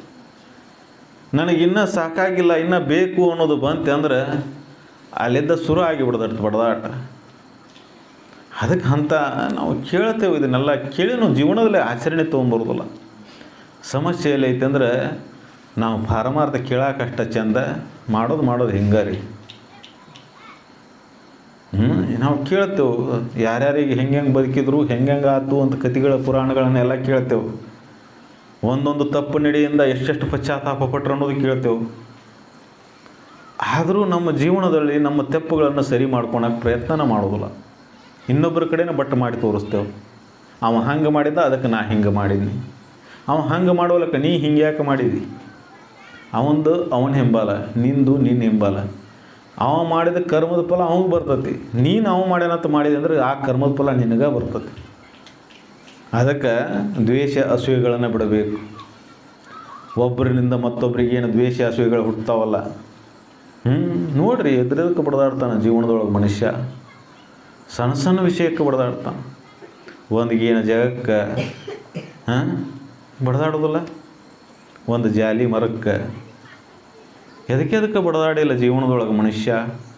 ವಿಚಾರ ಮಾಡಿ ನೋಡ್ರಿ, ಆ ಬಡದಾಟಕ್ಕೆ ಕಾರಣ ಏನು? ಎಷ್ಟೆಷ್ಟು ನಿನ್ನಲ್ಲಿ ಅಜ್ಞಾನ ತುಂಬಿರ್ತೈತಿ ಅಷ್ಟಷ್ಟು ಕೆಳಮಟ್ಟಕ್ಕೆ ಹೋಗಿ ಬಡದಾಡ್ತಿ. ಎಷ್ಟೆಷ್ಟು ನಿನ್ನಲ್ಲಿ ಜ್ಞಾನ ತುಂಬ್ಕೊತ ಹೋಗ್ತೈತಿ, ಜಗತ್ತ ನಿನ್ನ ಬರೆದು ಕೊಟ್ಟಿದ್ರು ಅದನ್ನ ಯಾವಾರ ಕಸ್ಕೊಂಡು ಹೋದ್ರು ಹೋಗಲಿ ಅದಂತ ಪೀಡಾ ಹೋಯ್ತು. ಜಗತ್ತಿನ ಅಷ್ಟು ಐಶ್ವರ್ಯಗಳು ನಿನ್ನ ಅಂತೇಳಿ ಇದ್ರೆ ಅದನ್ನು ಬಂದು ಯಾವಾರ ತೊಗೊಂಡು ಹೋಗ್ಕೊಂಡು ಹೋಗಲಿ ಪೀಡಾ ಹೋಯ್ತಂತ. ಯಾಕಂದ್ರೆ ಅದರೊಳಗೆ ಏನಿಲ್ಲ. ಜಗತ್ತಿನ ಎಲ್ಲ ಅಷ್ಟು ಐಶ್ವರ್ಯಗಳು ನಿನ್ನ ಪಾದದ ಅಡಿಯೊಳಗಿದ್ರು ಅದರೊಳಗೆ ಏನಿಲ್ಲ. ಅದರೊಳಗೆ ನೆಮ್ಮದಿ ಸುಖ ಅನ್ನೋದಿಲ್ಲ. ಸುಖ ಅನ್ನೋದು ಎಲ್ಲವನ್ನು ಬಿಟ್ಟಾಗೈತಿ. ಇದ ಪಾರಮಾರ್ಥ. ಈ ತತ್ವಗಳನ್ನು ಜೀವನದಲ್ಲಿ ಅಳವಡಿಸ್ಕೊಂಡಾಗ ಲೌಕಿಕ ಜೀವನ ಎಷ್ಟು ಹಸನಾಗಿರ್ತೈತಿ ಒಮ್ಮೆ ಕಲ್ಪನಾ ಮಾಡಿಕೊಂಡು ನೋಡ್ರಿ. ಒಮ್ಮೆ ಅಳವಡಿಸಿಕೊಂಡು ನೋಡಿರಿ, ಸ್ವಲ್ಪ ಸ್ವಲ್ಪ ಸಣ್ಣ ಸಣ್ಣ ತೆಪ್ಪುಗಳನ್ನು ನಿಮ್ಮ ತಿದ್ದುಕೊಂಡು ನೋಡಿರಿ ಜೀವನ ಮಾಡೋಕ್ಕೆ. ಆ ಜೀವನ ಎಷ್ಟೊಂದು ಪವಿತ್ರವಾಗಿರ್ತೈತಿ, ಎಷ್ಟೊಂದು ಶಾಂತವಾಗಿರ್ತೈತಿ, ಎಷ್ಟೊಂದು ಆನಂದಮಯವಾಗಿರ್ತೈತಿ. ಅಂಥ ಜೀವನವನ್ನು ಮಾಡೋಕ್ಕೆ ಬಂದಂಥ ಈ ಶರೀರ ಮತ್ತು ಪಶು ಪಕ್ಷಿ ಗತಿ ಬದುಕಿದ್ರೆ ಇದಕ್ಕೆ ಪಶು ಪಕ್ಷಿ ಬದುಕ್ತಾವಲ್ಲ, ಒಂದು ಕಾಳು ಬಿದ್ದಿತ್ತ ಒಂದು ತಿನ್ನಕ್ಕೆ ಬಂತಾರೆ, ಅದ್ರ ಮತ್ತೊಂದು ಕಸ್ಕೊಂಡು ತಿನ್ನಕ್ಕೆ ಹೋಗ್ತೈತಿ. ಮನುಷ್ಯನ ಹಂಗೆ ಬದುಕ್ತಾನೆ. ಅದು ಹಸ್ದೈತಿ ಬಿಡ ತಿನ್ನಲಿ ಅಂತ ಬಿಡೋದಿಲ್ಲ, ಅದಕ್ಕಿಲ್ಲ ಬಿಡ ಅಂತ ಕರುಣೆ ತೋರುವುದಿಲ್ಲ. ಆ ಕರುಣೆ ಅನುಕಂಪ ಅನ್ನೋದು ಅಂತಃಕರಣ ಯಾರ್ದು ಸ್ವಚ್ಛ ಆಗಿರ್ತೈತಿ ಅವರಲ್ಲಿ ಮೂಡ್ತೈತಿ. ನಮ್ಮಲ್ಲಿ ರಾಗದ್ವೇಷಾದಿಗಳು ತುಂಬ್ಯಾವು, ವಿಷಯಗಳ ಮೇಲಿನ ವಾಸನೆ ತುಂಬ್ಯಾವು. ಆ ವಾಸನಾದಿಂದ ನಮ್ಮಲ್ಲಿ ಸದ್ಗುಣಗಳು ಬರೋದೇ ಇಲ್ಲ. ಆ ಸದ್ಗುಣಗಳು ಬರಬೇಕಂದ್ರೆ ಸತ್ಸಂಗದಿಂದ ಬರ್ತಾವೆ. ಅದಕ್ಕೆ ಈ ಸತ್ಸಂಗ ಅನ್ನೋದು ಭಾಳ ಮಹತ್ವದ್ದೈತಿದು. ಇದರ ಮಹತ್ವನ ಇವರನ್ನಾರಿಗೆ ಗೊತ್ತಾಗವಲ್ಲ, ಗೊತ್ತಾಗೋದೂ ಇಲ್ಲ. ಯಾಕಂದ್ರೆ ವಿಷಯ ಸಂಘದಾಗ ಬಿದ್ದು ಬಿಟ್ಟೆವು, ಅತ್ತಾಗ ಹೊಳಿದ್ವಿ ಅಂದ್ರೆ ಇತ್ತಾಗ ಹೊಳಿ ನೋಡೋದಿಲ್ಲ. ಅದು ಅಷ್ಟು ಮಹತ್ವನ ಐತೆ, ಅದು ಮಾಯೆ ಅಷ್ಟು ಬೆರಿಕೆ ಐತೆ. ಅದು ಇತ್ತಾಗ ಹೊಳಿ ನೋಡೋಕೆ ಬಿಡೋದೇ ಇಲ್ಲ ನಿನ್ನ, ಹಂಗೆ ಅತ್ತಾಗ ಬಿಡಿಸ್ತದೆ. ಅದು ಬರೀ ಇಲ್ಲೇ ಹಾಸಿ ಹೋದ್ರು ಇತ್ತಾಗ ಹೊಳಿ ನೋಡೋಕೆ ಬಿಡೋದಿಲ್ಲ. ಅದು ಯಾಕಂದ್ರೆ ಮಾಯೆ ಹೇಳ್ಕೊಂಡು ಹೋಗ್ತದೆ. ಎಲ್ಲಿಗೆ ಹೋಗಿ ನಿಲ್ಲಿಸ್ತಂದ್ರೆ ಅಲ್ಲಿಗೆ ಹೋಗಿ ನಿಲ್ಲಿಸ್ತದೆ. ನಿನ್ನ ಕಡೆಗೆ ಎಲ್ಲಿಗೆ ಹೋಗಿ ನಿಲ್ಲಿಸ್ತತೆ? ಸ್ಮಶಾನದ ಅಂಟಿಗೆ. ಅಲ್ಲಿ ಮಟ್ಟ ನಿಂದ್ರಿಸೇ ಕೊಡೋದಿಲ್ಲ. ಅದು ಇತ್ತಾಗ ಹೊಳಿ ನೋಡೋಕ್ಕೂ ಬಿಡೋದಿಲ್ಲ, ನೀನು ನಿಂದ್ರಿಸಾಕೂ ಬಿಡೋದಿಲ್ಲ. ಅತ್ತಾಗ ಓಡೋದು ಜೀವನ ಪರ್ಯಂತ ಓಡಿ ಓಡಿ ಓಡಿ ಇದೆಲ್ಲ ಬಡ್ದಾಡಿ ಮಾಡಿ ಇಟ್ಟಿರ್ತಲ್ಲ. ಇವ್ರು ಯಾರೂ ನೆನೆಸೋದಿಲ್ಲ. ನೀ ಎಷ್ಟು ನೆನೆಸ್ತೀಯ ಅದಕ್ಕಿಂತ ಕನಿಷ್ಠ ನಿನ್ನಲ್ಲಿ ಒಂದು ಸ್ವಲ್ಪ ಐತಿ ಗುಣ. ಇನ್ನು ಮುಂದೆ ಬರ್ತಾ ಕಾಲ ಬದಲಾವಣೆ ಹಾಕ್ಕೊಂತ ಹೋಗ್ತೈತಿ. ಯಾಕಂದ್ರೆ ನಾವು ಆ ಗುಣಗಳನ್ನು ಮರಿತೇವೆ ನಾವು, ಮತ್ತು ಮುಂದಿನವ್ರಿಗೆ ಕೊಟ್ಟಿಲ್ಲ, ಅವ್ರೇನು ಮಾಡ್ತಾರೆ? ಪಾರಮಾರ್ಥವನ್ನು ಮರ್ತೇವು, ಲೌಕಿಕ ಮಹತ್ವ ಕೊಟ್ಟೆವು, ಮುಂದಿನವ್ರು ಏನು ಮಾಡ್ತಾರೆ? ಇನ್ನೂ ಮರಿತಾರೆ ಅವರು. ನಾವು ಅದನ್ನು ತಿಳಿಸಿ ಇದ ಮುಖ್ಯಪ್ಪ, ಇದೇನು ಕನಿಷ್ಠ ಅಂತ ಹೇಳಿದರೆ ಅವರು ಅದನ್ನು ತಿಳ್ಕೊತಿದ್ರು. ಅದಕ್ಕೆ ಇದರ ಮಹತ್ವ ಸಾಮಾನ್ಯನಿಗೆ ತಿಳಿಯೋದೇ ಇಲ್ಲ. ಸಾಮಾನ್ಯ ಜೀವನ ಪರ್ಯಂತ ಇದಕ್ಕೆ ಬಡ್ದಾಡಿ ಹಣ್ಣಾಗಿ ಹೋಗಿಬಿಡ್ತಾರೆ. ಎಷ್ಟು ಮಂದಿ ನಿಮ್ಮ ಕಣ್ಣೆದುರಿಗೆ ಹೋಗಿಲ್ಲ ಬಡ್ದಾಡಿದವ್ರು? ನಂದು ಅಂದವ್ರು ಹೋಗಿಲ್ಲ ಬಿಟ್ಟು. ನೀನು ಒಂದಿನ ಹೊಚ್ಚಿ. ಅದಕ್ಕೆ ಈ ಪಾರಮಾರ್ಥದ ಕಡೆ ಲಕ್ಷ್ಯ ಕೊಡು. ಜೀವನದ ಶ್ರೇಷ್ಠತೆ ಎದರೊಳಗೈತೆ ಅನ್ನೋದು ತಿಳ್ಕೊ. ಈ ಜೀವನದ ಸಾರ್ಥಕತೆ ಎದರೊಳಗೈತೆ ಅನ್ನೋದು ತಿಳ್ಕೊ. ಒಮ್ಮೆ ಹಂಗೆ ಬದುಕಿ ನೋಡು. ಅದಕ್ಕೆ ತನು ಅನೇಕ ವಿದ್ಯೆ ಬಹುಭವಗಳಲ್ಲಿ ಅಂತ ಹೇಳ್ತಾರಲ್ಲ, ನಿಜಗೊಂಡು ಹೇಳೋದಿಲ್ಲ. ಎಷ್ಟು ಜನ್ಮನಾರು ಕಳೆದೀವೋ ಮಾರಾಯ, ಮತ್ತೆ ಇದಕ್ಕೆ ಬಡ್ದಾಡ್ತೀಯಲ್ಲ. ಒಮ್ಮೆ ನೋಡು, ಕೊಟ್ಟು ನೋಡಿ, ಇತ್ತ ಕಡೆ ಒಮ್ಮೆ ನಿಂತು ನೋಡು, ಇಲ್ಲಿ ಕುಂತು ನೋಡು, ಒಮ್ಮೆ ತಿಳಿದು ನೋಡು, ಒಮ್ಮೆ ವಿಚಾರ ಮಾಡಿ ನೋಡು. ಆ ಸಂಸಾರದ ಮೋಹದೊಳಗೆ ಏನೈತಿ? ಅಷ್ಟು ಬಿದ್ದು ಹೊಳ್ಳಾಡ್ತೀಯಲ್ಲ, ಎಷ್ಟರ ಸುಖ ಸಿಕ್ಕಿತ್ತಪ್ಪ ನಿನಗದು. ಮತ್ತು ಒಣ್ಣುವಾಗ ಒಂದು ಅರಿವಿ ಬಿಡೋದಲ್ಲ ಮೈ ಮೇಲೆ. ನೀ ಏನು ತಿಳ್ಕೊಂಡು ಕೂತಿಲ್ಲ, ಈ ಶರೀರ ನಾನು ನಂದು ಅಂತೇಳಿ ಇದ್ರ ಮೇಲೆ ಒಂದು ಬಟ್ಟೆ ಬಿಡೋದಿಲ್ಲ. ಎಷ್ಟು ಬಡ್ದಾಡ್ತಿ ಇದ್ದಾಗ, ಎಷ್ಟು ಜಿಗದಾಡ್ತಿ, ನಾನು ಇಂಥವ ಅಂತೇಳಿ. ಅದಕ್ಕೆ ಸ್ವಲ್ಪ ಎಚ್ಚರಗೊಳಪ್ಪ. ಈ ಪಾರಮಾರ್ಥದ ಮಹತ್ವವನ್ನು ತಿಳ್ಕೊ. ಇದು ನಿನ್ನ ಇದ್ದಾಗ ಶಾಂತ ಮಾಡ್ತತಿ, ಸತ್ತ ಮೇಲೆ ಶಾಂತ ಆಗೋದಲ್ಲ, ಇದ್ದಾಗ ಶಾಂತ ಆಗೋ. ಮೈಯಾಗ ರಕ್ತ ಹರಿತಿರಬೇಕು, ಅವಾಗ ಶಾಂತಿ ಇರಬೇಕು. ರಕ್ತ ನಿಂತ ಮೇಲೆ ಶಾಂತ ಆಗಿ ಆಕತ್ತಿದ್ದು, ಅವಾಗ ಓದಿ ಇಡ್ತಾರಲ್ಲಿ. ಇದ್ದಾಗ ಶಾಂತ ಆಗಬೇಕು, ಇದ್ದಾಗ ಸಮಾಧಾನ ಹುಟ್ಟಬೇಕು ಒಳಗೆ. ಯಾವಾಗ ಸಾಧ್ಯ ಐತದೋ? ಈ ಪಾರಮಾರ್ಥದ ತತ್ವ ಚಿಂತನೆಗಳನ್ನು ಜೀವನದಲ್ಲಿ ಅಳವಡಿಸಿಕೊಂಡಾಗ, ಅದರ ಮಹತ್ವವನ್ನು ತಿಳ್ಕೊಂಡು ಅದರ ಕಡೆ ಲಕ್ಷ್ಯ ಕೊಟ್ಟಾಗ ಆ ತತ್ವ ಚಿಂತನೆಗಳು ಅಂತಃಕರಣಕ್ಕೆ ಮೂಡ್ತಾವೆ. ಯಾಕಂದ್ರೆ ಇಷ್ಟು ದಿನ ಬರೀ ಇದಕ್ಕೆ ಬೆನ್ನು ಹತ್ತೈತಿ. ಇದು ಜೀವ ಹುಟ್ಟಿದಾರಂಭಿದ ಬಂದಿರಿಂದ ಬಡ್ದಾಡ್ಕೊಂತ ಈ ಸಂಸಾರದೊಳಗೆ ಬಿದ್ದು ಇದಕ್ಕೆ ಬೆನ್ನು ಹತ್ತೈತಿ. ಈ ಪಾರಮಾರ್ಥದ ಕಡೆ ಹೊಳ್ಳೆ ನೋಡೇ ಇಲ್ಲ. ಈ ಲೌಕಿಕ ಜೀವನಕ್ಕೆ ಬೆನ್ನು ಹತ್ತೈತಿ. ಅದಾಯ್ತು ಇದಾಯ್ತು ಇದಕ್ಕೆ ಬೆನ್ನು ಹತ್ತೈತಿ. ಇದ್ರ ಕಡೆ ಲಕ್ಷ್ಯನೇ ಇಲ್ಲ. ಮತ್ತು ಒಮ್ಮೆಗೆ ಇದು ಒಳಗೆ ಹತ್ತಂದ್ರೆ ಯಾವಾಗ ಹತ್ತಬೇಕು? ಒಮ್ಮೆಗೆ ಇದು ಒಳಗೆ ತಿಳಿ ಅಂದರೆ ಯಾವಾಗ ತಿಳಿಬೇಕು? ಏನು ಕಠಿಣ ಇಲ್ಲ. ನಾವು ಅದನ್ನು ಹಿಡ್ಕೊಂಡು ಕುಂತೇವಂತ ಇದು ಹತ್ತುವಲ್ಲ. ಅದನ್ನು ಬಿಟ್ಟು ಇದ್ರ ಕಡೆ ಲಕ್ಷ್ಯ ಕೊಡಲಿ. ನೋಡಿ, ಭಾಳಕ್ಕೆ ಎಷ್ಟು ಬಡ್ದಾಡಿ ಮಾಡ್ತಿರಲ್ಲ. ಇದ್ರ ಕಡೆ ಒಮ್ಮೆ ಲಕ್ಷ್ಯ ಕೊಟ್ಟು ನೋಡೊಮ್ಮೆ. ಒಮ್ಮೆ ಅದಕ್ಕೆ ಹೆಂಗೆ ಬಡ್ದಾಡ್ತಿ ಹಂಗೆ ಇದಕ್ಕೆ ಬಡ್ದಾಡಿ ನೋಡು. ನಾ ಇವತ್ತೇನಿದ್ರು ಹೋಗೋಣ, ನಾ ಕುಂದ್ರವಣ, ನಾ ಕೇಳಿ ಅದನ್ನು ತಿಳ್ಕೊಂಡು ಅವನ ಸ್ವಲ್ಪ ಜೀವನದೊಳಗೆ ಆಚರಣೆಗಳನ್ನು ಬದಲಾವಣೆ ಮಾಡ್ಕೊತ ಹೋಗೋಣ ಅಂತ ನಿರ್ಧಾರ ಮಾಡಿ ನೋಡು. ಎಷ್ಟು ಶಾಂತಿ ಬಂದು ನಿಲ್ತೈತೆ ಒಳಗೆ. ಅದಕ್ಕೆ ನಾವು ಪಾರಮಾರ್ಥವನ್ನು ಮರೆತು ಬರೀ ಲೌಕಿಕದೊಳಗೆ ಏನು ಬಿದ್ದು ಒಳ್ಳಾಡಕತ್ತೇವಲ್ಲ, ಇದು ಎಲ್ಲಿಗೆ ಹೋಗಿ ನಿಲ್ಲಿಸ್ತತೆ ಗೊತ್ತಿಲ್ಲ. ತಂದೆ ಮಗನ ಸಂಬಂಧ ಉಳಿದಿಲ್ಲ, ಗಂಡ ಹೆಂಡತಿ ಸಂಬಂಧ ಉಳಿದಿಲ್ಲ, ಯಾರ ಮ್ಯಾರಿಗೆ ಆಗಿ ನಂಬಿಕೆ ಅನ್ನೋದು ಇರೋದಿಲ್ಲ. ಅದಕ್ಕೆ ಪಾರಮಾರ್ಥದ ಮಹತ್ವ ನಮಗೆ ಗೊತ್ತಾಗವಲ್ದು. ಇನ್ನು ಭಾರತೀಯರು ಇದನ್ನು ಮರ್ಕೊಂತ ಹೊಂಟಾರ. ಇದು ಊರಿಂದ ಒಂದು ಊರಿಂದ ಕಥೆ ಅಲ್ಲ ಇದು. ಎಲ್ಲೆಲ್ಲಿ ಆ ಪಾರಮಾರ್ಥದ ಚಿಂತನೆ ಇಲ್ಲ ಅಲ್ಲೆಲ್ಲ ಕೆಟ್ಕೊಂತ ಹೋಗ್ತಾವೆ. ಎಲ್ಲಿ ಪಾರಮಾರ್ಥದ ಚಿಂತನೆ ಐತಿ ಅಲ್ಲೆಲ್ಲ ಸೌಖ್ಯವಾಗೇ ಇರ್ತದೆ. ಸೌಖ್ಯವಾಗಿರೋದಂದ್ರೆ ಸಿರಿ ಸಂಪತ್ತು ತುಂಬುದಲ್ಲ. ಸೌಖ್ಯವಾಗಿರೋದಂದ್ರೆ ಸಿರಿ ಸಂಪತ್ತು ತುಂಬುದಂತ ತಿಳ್ಕೊಬೇಡ. ಸೌಖ್ಯವಾಗಿರೋದಂದ್ರೆ ಶಾಂತಿ ಇರಬೇಕು ಮನಸ್ಸು, ಆಹ್ಲಾದಕರವಾಗಿರ್ಬೇಕು. ಏನೈತಿ ಎಷ್ಟೈತಿ ಅಷ್ಟರೊಳಗೆ ಮಿತವಾಗಿ ಬಳಸ್ಕೊಂಡು ಬದುಕುವುದು, ಅಂಥ ಒಂದು ಕಲೆ ಜೀವನದಲ್ಲಿ ಬರಬೇಕು. ಇಲ್ಲ ಅಂತ ಕೊರಗಿಲ್ಲ, ಏನೈತಿ ಎಲ್ಲ ಅದರೊಳಗೆ ಸುಖ ಪಡೋದು. ಯಾವಾಗ ಬರ್ತೈತಿ ಇದು? ಅಲ್ಲಿ ಅಂತರಂಗದಲ್ಲಿ ಅಂಥ ಚಿಂತನೆ ಇದ್ದಾಗ ಬರ್ತೈತಿ. ಆ ಅಂತರಂಗದಲ್ಲಿ ಅಂಥ ಚಿಂತನೆ ಯಾವಾಗ ಹುಡ್ತೈತಿ? ಅಂಥ ಸಂಘದೊಳಗೆ ಇದ್ದಾಗ.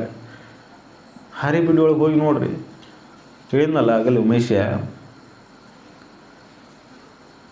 ಅವರು ಹೆಂಗೆ ಮನೆ ಒಳಗೆ ಸತ್ಸಂಗ ಮಾಡ್ಕೊತಾರ. 4 ಮಂದಿ ಇರಲಿ, 5 ಮಂದಿ ಇರಲಿ, ಕೂತ್ಕೊಂಡು ಓದ್ತಾರೆ, ಅದನ್ನು ಚಿಂತನೆ ಮಾಡ್ತಾರೆ. ಅಜ್ಜ ಅವ್ರು ಹಿಂಗ್ಯಾಕೆ ಹೇಳಿದ್ರು ಇಲ್ಲಿ, ಇದರ ಅರ್ಥ ಏನು, ಇದನ್ನು ಜೀವನದೊಳಗೆ ಹೆಂಗೆ ಅಳವಡಿಸ್ಕೊಳೋದು, ಜೀವನದ ಸಾರ್ಥಕತೆ ಏನು ಅಂತ ಚಿಂತನೆ ಮಾಡಿದಾಗ ಅಲ್ಲಿ ದುರ್ಗುಣಗಳು ಬರೋಕ್ಕೆ ಸಾಧ್ಯನೇ ಇಲ್ಲ. ಅಲ್ಲಿ ದ್ವೇಷ ಅಸೂಯೆಗಳ ಮೂಡೋಕ್ಕೆ ಸಾಧ್ಯನೇ ಇಲ್ಲ. ಎಲ್ಲರೂ ನನ್ನವರನ್ನು ಭಾವ ಮೂಡ್ತದೆ. ಎಲ್ಲರೂ ನನ್ನವರನ್ನು ಭಾವ ಮೂಡಿದಾಗ ಅಲ್ಲಿ ಆನಂದ. ಯಾರ ಮೇಲೆ ದ್ವೇಷ, ಯಾರ ಮೇಲೆ ಪ್ರೀತಿ, ಎಲ್ಲರೂ ನನ್ನವರು, ಎಲ್ಲರ ಮೇಲೆ ಪ್ರೀತಿನ. ಯಾವಾಗ ಅಂತ ಒಂದು ಸಂಘ ಬೆಳಿತೈತಿ, ಆ ಸಂಘದಿಂದ ಎಲ್ಲರಿಗೂ ಒಳಿತನ ಆಗ್ತದೆ. ಅಂಥ ಸಂಘವನ್ನು ನಾವು ಕಟ್ಟಬೇಕು. ನಾವು ಸಂಘ ಕಟ್ಕೊಂಡು ಕುಂದಿರ್ತೇವೆ, ಟಿ ವಿ ಸೀರಿಯಲ್ ನೋಡ್ಕೊತ, ಗುಡಿ ಕಟ್ಕೊಂಡು ಕುಂತ್ಕೊಂಡು ಇನ್ನೊಬ್ಬರು ಮಾತಾಡ್ಕೊತ. ಈ ಸಂಘದಿಂದ ಏನಾಗೋದಿಲ್ಲ. ಜೀವನದಲ್ಲಿ ಯಾವ ಬದಲಾವಣೆ ಆಗೋದಿಲ್ಲ. ಹೆಂಗೆ ಹುಟ್ಟಿದೆ ಅನ್ನೋದು ಗೊತ್ತಲ್ಲ, ಹೆಂಗೆ ಕುಣಿಗೆ ಹೋದೆ ಅನ್ನೋದು ಗೊತ್ತಾಗಲ್ಲ. ನಡು ಹಂಗೆ ಹೋಗಿಬಿಟ್ಟಿರ್ತೈತಿ ಜೀವನದಲ್ಲಿ ಯಾವ ಸಾಧನೆಯೂ ಆಗೋದಿಲ್ಲ. ಲೌಕಿಕದಲ್ಲಿ ಆಗೋದಿಲ್ಲ, ಪಾರಮಾರ್ಥದಲ್ಲಿ ಆಗೋದಿಲ್ಲ. ಯಾವಾಗ ಸದ್ಗುಣಗಳು ತುಂಬುತ್ತಾವೋ ಆವಾಗ ಲೌಕಿಕ ಜೀವನದಲ್ಲಿ ಉನ್ನತಿ ಇರ್ಕತಿ, ಪಾರಮಾರ್ಥಿಕ ಜೀವನದಲ್ಲಿ ಆನಂದ. ಇವೆರಡೂ ಜೀವನದ ಒಂದು ಭಾಗ. ಒಂದನ್ನು ಬಿಟ್ಟು ಮತ್ತೊಂದಿಲ್ಲ. ನಾವು ಲೌಕಿಕ ಜೀವನಕ್ಕೆ ಮಹತ್ವ ಕೊಟ್ಟೆವು. ಆ ಲೌಕಿಕ ಜೀವನದ ತಳಪಾಯನೇ ಪಾರಮಾರ್ಥ. ಇದನ್ನು ಮರೆತೇವೆ ನಾವು. ಅದಕ್ಕೆ ನಮ್ಮ ಜೀವನ ಏನಾಗತ್ತೈತಿ? ದುಃಖದಿಂದ ತುಂಬಾಕತ್ತೈತಿ, ಸಮಾಧಾನದ ಕೊರತೆ ಆಗಕತ್ತೈತಿ. ಯಾವಾಗ ನಮ್ಮ ಜೀವನದಲ್ಲಿ ಈ ತತ್ವಗಳನ್ನು ಅಳವಡಿಸ್ಕೊಂತ ಹೋಗ್ತೇವೋ ಆವಾಗ ಸಮಾಧಾನ ಅನ್ನೋದು ತನ್ನಿಂತಾನ ಹುಡ್ಕೊಂಡು ಬರ್ತದೆ. ಅದಕ್ಕೆ ಜಾರಣದವ ಏನು ಮಾಡಿರ್ತಾನೆ? ಅದರ ತಳಹದಿ ಮೇಲೆ ಈ ಜೀವನ ಮಾಡಿರ್ತಾನೆ. ಲೌಕಿಕವನ್ನು ಮಾಡಬೇಕಾದ್ರೆ ಪಾರಮಾರ್ಥದ ತಳಹದಿ ಮೇಲೆ ಅಲ್ಲಿ ಧರ್ಮವನ್ನು ಆಚರಣೆ ತೊಗೊಂಡಿರ್ತಾನೆ, ಯಮನಿಯಮಾದಿಗಳನ್ನು ಆಚರಣೆ ತೊಗೊಂಬಂದಿರ್ತಾನೆ. ಏನು ಮಾಡಬೇಕು, ಏನು ಮಾಡಬಾರದು ಈ ಮನುಷ್ಯ ಜನ್ಮಕ್ಕೆ ಬಂದ ಮೇಲೆ ಒಂದು ಕಟ್ಟುನಿಟ್ಟ ನಿಯಮಗಳನ್ನು ಹಾಕ್ಕೊಂಡಿರ್ತಾನೆ. ಆ ನಿಯಮಗಳು ತಿಳಿದು ಪಾಲನೆ ಮಾಡ್ತಿರ್ತಾನೆ. ಸದ್ಗುರು ಅದನ್ನ ನಿಯಮಗಳನ್ನು ಬೋಧಿಸಿರ್ತಾನೆ. ಪಾರಮಾರ್ಥ ಅಂದ್ರೆ ಮತ್ತೊಂದೇನಿಲ್ಲ, ಜೀವನದಲ್ಲಿ ಏನು ಮಾಡಬೇಕು, ಏನು ಮಾಡಬಾರದು, ಏನು ಮಾಡಿದರೆ ಈ ಮನಸ್ಸು ಶಾಂತಾಗಿ ನೀ ಸುಖಿ ಹಾಕಿ, ಏನು ಮಾಡ್ಕೊತ ಹೋದ್ರೆ ಇದೆಲ್ಲ ಕೆಟ್ಟ ಮತ್ತಟ ದುಃಖಕ್ಕೆ ಹೊಕ್ಕಿ. ಇದನ್ನ ಎರಡೂ ಹೇಳ್ಕೊತ ಹೋಗ್ತಾರೆ. ನಮಗೆ ಅದ್ರ ಕಡೆ ಲಕ್ಷ್ಯ ಇಲ್ಲ. ನಮಗೆ ಲಕ್ಷ್ಯ ಏನೈತಿ? ಬರೀ ಲೌಕಿಕ ಅಷ್ಟೆ. ಎಲ್ಲಿ ಹೋದ್ರೆ ಏನು ಲಾಭ ಸಿಗ್ತೈತಿ, ಯಾರಿಂದ ಏನು ಸಿಗ್ತೈತಿ, ಯಾರಿಂದ ಏನು ಲಾಭ ಐತಿ, ಇದನ್ನಷ್ಟೇ ನೋಡ್ತೇವೆ ಹೊರತಾಗಿ ಯಾರಂತಲ್ಲಿ ಅಂಥ ಸದ್ಗುಣಗಳದಾವು, ಆ ಸದ್ಗುಣಗಳು ನನ್ನ ಜೀವನದಲ್ಲಿ ಹೆಂಗೆ ಅಳವಡಿಸ್ಕೋಬೇಕು, ನಾನು ಹೆಂಗೆ ಬದುಕಿ ಇನ್ನಷ್ಟು ಉನ್ನತವಾಗಿ ಇನ್ನಷ್ಟು ಆರಾಮವಾಗಿ ಬದುಕಬಹುದು ಅನ್ನುವಂಥ ಚಿಂತನೆ ನಮ್ಮಲ್ಲಿಲ್ಲ. ಅದಕ್ಕೆ ಸಾಧು ಸತ್ಪುರುಷರ ಸಂಘಕ್ಕೆ ಯಾಕೆ ಹೋಗ್ಬೇಕಂದ್ರೆ ಅವ್ರು ಹೆಂಗೆ ಬದುಕ್ತಿರ್ತಾರೆ ನೋಡಬೇಕು. ಹಂಗೆ ಈಗ ಒಂದು 50-100 ವರ್ಷದ ಹಿಂದೆ ತೆಗೆದು ನೋಡಿದರೆ, ಇತಿಹಾಸ ನೋಡಿದರೆ ಋಷಿಮುನಿಗಳ ಜೀವನ ಎಷ್ಟು ಆರಾಮಿತ್ತು. ಈಗ ನನಗೆ ಏನು ಸೌಕರ್ಯ ಇರಲಿಲ್ಲ. ಎಲ್ಲೋ ನದಿ ದಂಡಿ ಮೇಲೆ ಒಂದು ಗುಡಿಸಲ ಹಾಕ್ಕೊಳಕ್ಕೆ ಒಂದು ಕೈಪ, ಯಾರ ಒಂದು ತುತ್ತು ಹತ್ಕೊಂಡು ಕೊಟ್ರೆ ಅನ್ನ ಇತ್ತು ಇರಲಿಲ್ಲ ಅಂದರೆ ಇರಲಿಲ್ಲ. ಚಿಂತಿಲ್ಲ, ಶಾಂತಿ, ಸಮಾಧಾನ. ಜಗತ್ತ ಮುಳುಗಲಿ ನನಗೇನಾಗೋದೈತೆ ಅನ್ನೋ ಭಾವ. ಜಗದೊಳಗೆ ಆಸೆ ಅನ್ನೋದಿಲ್ಲದಾಗ ಜಗದೀಶನ ತಾನಾಗಿಬಿಡ್ತಾನೆ. ಯಾವಾಗ ಈ ಜಗದೊಳಗೆ ಈ ಶರೀರದೊಳಗೆ ಆಸೆ ಉಳಿತೈತಿ, ಇದರೊಳಗೆ ಕೈಯನ್ನು ಗೊಂಬೆ ಆಗಿಬಿಡ್ತೀನಿ, ಈ ಪ್ರಕೃತಿ ಕೈಯನ್ನು ಗೊಂಬೆ ಆಗಿಬಿಡ್ತಿ. ಯಾವಾಗ ಈ ಜಗತ್ತಿನ ಮೇಲಿನ ಆಸೆ, ಈ ಶರೀರದ ಮೇಲಿನ ಆಸೆ ಅಳೆದು ಹೋಗಿಬಿಡ್ತಾವು, ಈ ಪಂಚವಾಯುಭೂತಗಳು ನಿನ್ನನ್ನು ಏನು ಮಾಡಲಾರವು. ಜಗ ನಿನ್ನ ಹಂಗನೇ ಆಗಿರ್ತೈತಿ, ನೀ ಜಗತ್ತಿನ ಹಂಗನೇ ಆಗಿರೋದಿಲ್ಲ. ಅವಾಗ ಈಗ ಹಿಂಗೆ ಬದುಕಿ ಹಿಂಗೆ ಹೋದೆ ಅಂದ್ರೆ ಜಗತ್ತಿನ ಹಂಗನ್ಯಾಗ ನೀ ಇರ್ತಿ. ಅದಕ್ಕೆ ಹಿಂಗೆ ಬದುಕುವುದು ಥರ ಅಲ್ಲ. ಲೌಕಿಕದೊಳಗೆ ಪಾರಮಾರ್ಥವನ್ನು ಬೆರೆಸಿ ಸಚ್ಚಿಂತನೆಯಲ್ಲಿ ಮುಳುಕೋಂತ ಯಾವಾಗಲೂ ನಮ್ಮ ಜೀವನದಲ್ಲಿ ಒಂದೊಂದು ಒಳ್ಳೆಯ ತತ್ವಗಳನ್ನು ಅಳವಡಿಸ್ಕೊಂತ ಹೋಗ್ಬೇಕು. ನಮ್ಮಿಂದನೇ ಪ್ರಾರಂಭ ಆಗಬೇಕು. ಇನ್ನೊಬ್ಬ ಒಳ್ಳೆಯವ ಆಗಲಿ ಆಮೇಲೆ ನಾವು ಒಳ್ಳೆಯವ ಹಾಕೇನಂದ್ರೆ ಸಾಧ್ಯ ಇಲ್ಲ. ನೀನು ಒಳ್ಳೆಯವ ಆಗಿಬಿಡು, ಇನ್ನೊಬ್ಬ ಹೆಂಗಾರ ಇರಲಿ. ಅದಕ್ಕೆ ಎಲೆ ಪೀಣಿ ಎದ್ದು ನಿಲ್ಲದಾಗ ಹೇಳ್ತಾರಲ್ಲ, ಜಗತ್ತಿನ ಗೊಡವೆ ನಿನಗೇಕೆ, ನಿನ್ನದು ಯಾರೇನು ನೀನು ನೋಡಿಕೊ. ಜಗತ್ತಿನಾಗ ಇನ್ನೊಬ್ಬ ಹಂಗದಾನ ಹಿಂಗದಾನ ಅಂತ ವಿಚಾರ ಮಾಡೋಕ್ಕೆ ಹೋಗ್ಬೇಡ. ಜಗತ್ತು ಎಷ್ಟರ ಗಳಿಸ್ಲಿ ಎಷ್ಟರ ಮಾಡಲಿ, ಮತ್ತು ಅವರು ಭಿಕ್ಷುಕರ, ಎದರ ಭಿಕ್ಷುಕರು, ಸಮಾಧಾನದ ಭಿಕ್ಷುಕರು. ಸಮಾಧಾನ ಇಲ್ಲರಿ ಅಂತ ಕೇಳ್ಕೊತ ಬರ್ತಾವೆ. ಶಾಂತಿ ನನ್ನ ಜೀವನದೊಳಗೆ ಇಲ್ಲರಿ ಅಂತ ಕೇಳ್ಕೊತ ಬರ್ತಾವೆ. ಎಂತೆಂಥ ಶ್ರೀಮಂತರು, ಎಂತೆಂಥ ವಿದ್ಯಾವಂತರು, ಎಂತೆಂಥ ಪದವಿಯನ್ನು ಪಡೆದವರು, ಎಂತೆಂಥ ಅಧಿಕಾರದಲ್ಲಿದ್ದವರು, ಸಮಾಧಾನ ಇಲ್ಲ. ಎಲ್ಲ ಸಮಾಧಾನದ ಭಿಕಾರಿಗಳವರು. ಅದಕ್ಕೆ ನೀನು ಶ್ರೀಮಂತನಾಗ, ಈ ಶ್ರೀಮಂತಿಕೆ ಏನು ಹೊಂದಬೇಕಂದ್ರೆ ಮತ್ತೊಂದು ಹೊರಗಿನ ಜಗತ್ತಿನ ಒಂದು ಏನು ಪಡಿಬೇಕಾಗಿಲ್ಲ. ನೀನು ಏನು ಪಡಿಬೇಕಂತ ಆಸೆ ಐತಿಲ್ಲ, ಅದನ್ನು ಬಿಟ್ಟು ಬಿಡು. ಅದು ನಿಂದು ಅನ್ನೋದ್ರೊಳಗೆ ಎಷ್ಟೈತೆ ಅಷ್ಟರೊಳಗೆ ಬದುಕಾಕೆ ಶುರು ಮಾಡು. ಆವಾಗ ಜಗತ್ತಿನ ಶ್ರೀಮಂತ ನೀನು. ನಿನ್ನಂಥ ಶ್ರೀಮಂತ ಜಗತ್ತಿನೊಳಗೆ ಯಾರಿಲ್ಲ.